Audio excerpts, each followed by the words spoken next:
here we are. This is Sex Love Psychedelics, and I'm your host, Dr. Kat, bringing you psychosexual conversations that will leave you intellectually turned on and hungry for more. You know, as you're talking, I go back to the scene of my very first time being at the dungeon, and I was a sex therapist, so we were all sex therapists that were going there and immersing ourselves. Mm-hmm. And I had this scene with this dom that was demonstrating to all of us, and he took me very deep, very fast. In retrospect, I'm like, man, I would have had way more conversation, for safety.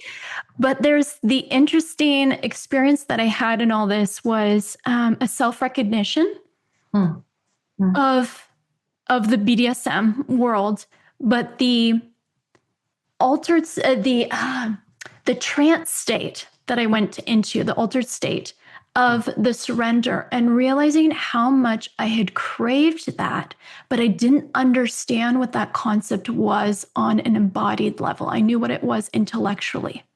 Mm-hmm.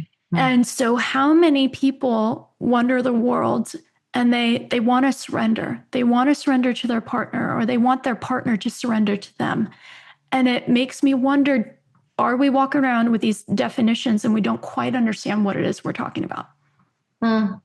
That's such a beautiful, thought-provoking question, because quite often we talk about these abstract things like surrender and power, but how do we practice surrender? How do we practice power? How do we practice being with pain? How do we practice these things? And it's a missed opportunity if you're, keeping your erotic explorations to the basic, transactional sort of let's just,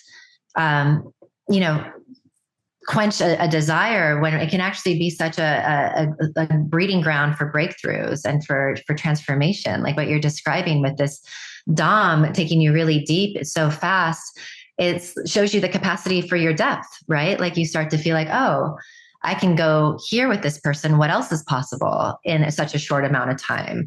It starts to open people's minds and ideas of like what their sex lives can actually look like. Because when we're learning about it in school, we're just learning to not get pregnant and not get STDs. Mm-hmm. If that, in some places, and so the idea of like this emotionality, the energetics, why do we have the desires we have? Why do we have the fantasies we have? Oftentimes people aren't getting curious about this. And most oftentimes because of the stigma and the repression and confusion that surrounds sexuality keeps us small. But like this, to me, is the deepest transformative work a person can do is through their erotic selves, through their sexuality, because that's where we all come from at the end of the day. But that also tends to be our original wound for most of us. Yeah.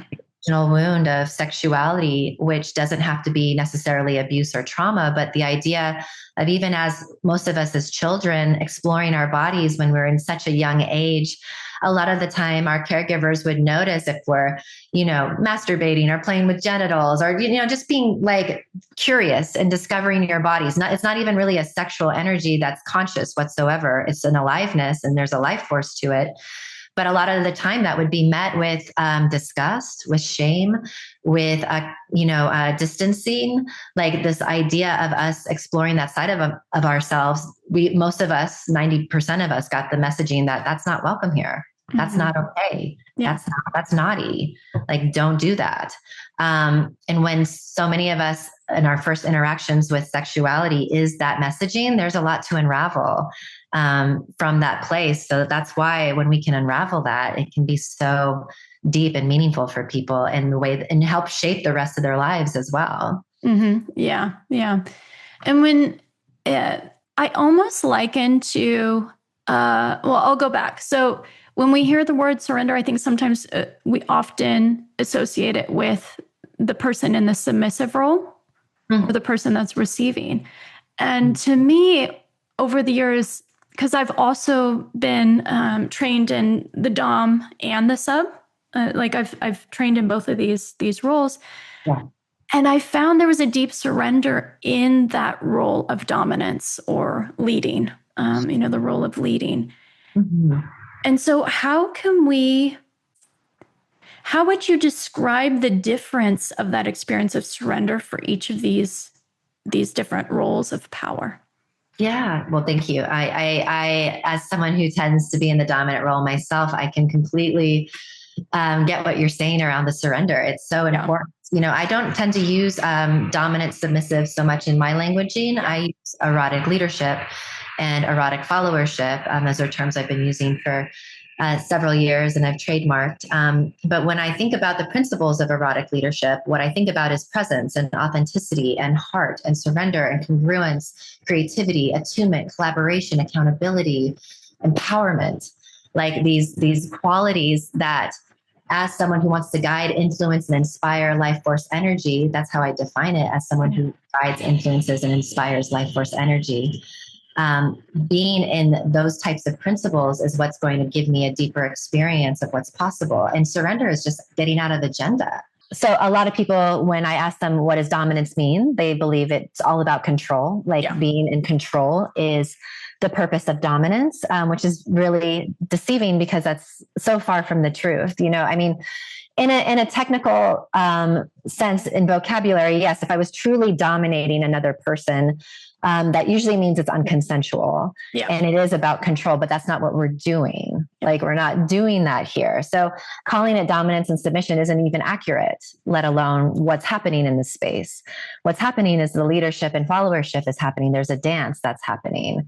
And in order for me to really step into that authentic power, I do actually have to surrender control and agenda, because when I'm in surrender and open and present just to what is, that's really where the aliveness comes from. It's not these preconceived ideas or this image that it's supposed to look a certain way. Yeah. I think it's so sad when I see DOMs really limiting the potential of an experience through their own limitations. Mm-hmm. We all have limitations, and there's been this weird, almost God complex thing that's happened among DOMs, where it's supposed to be this idea that they're all knowing and all seeing. And it's this really weird trend that I see with a lot of these DOMs. And I'm like, no, actually, this is about the dance of moving erotic energy, about the designs of energy that are moving between us. And when I surrender to myself, to the higher power, to what's actually true in the space, it opens us up to so much more that's possible. And I can actually allow my play partner to expand bigger and brighter than they even hold themselves. You know what I mean? And helping them step in with that heart and authenticity and that presence as well. And I want to, as the Dom or as the leader in the space, I want to sort of role model what that looks like, in the sense of how life can look like. It can look like fluidity. It can look like, being creative. It can look like a dance. And I think some of the best scenes that I've ever been a part of, or that I've ever seen, is when the lines between leader and follower, Dom, sub, etc., are a little blurry. Yeah. They're a little wait, who's in charge right now? I'm not totally sure. That shit makes me so excited, because it's real. Energy does not just go in one direction and only one direction over and over and over again. It's constantly flowing and moving, and peaks and valleys and all of these things.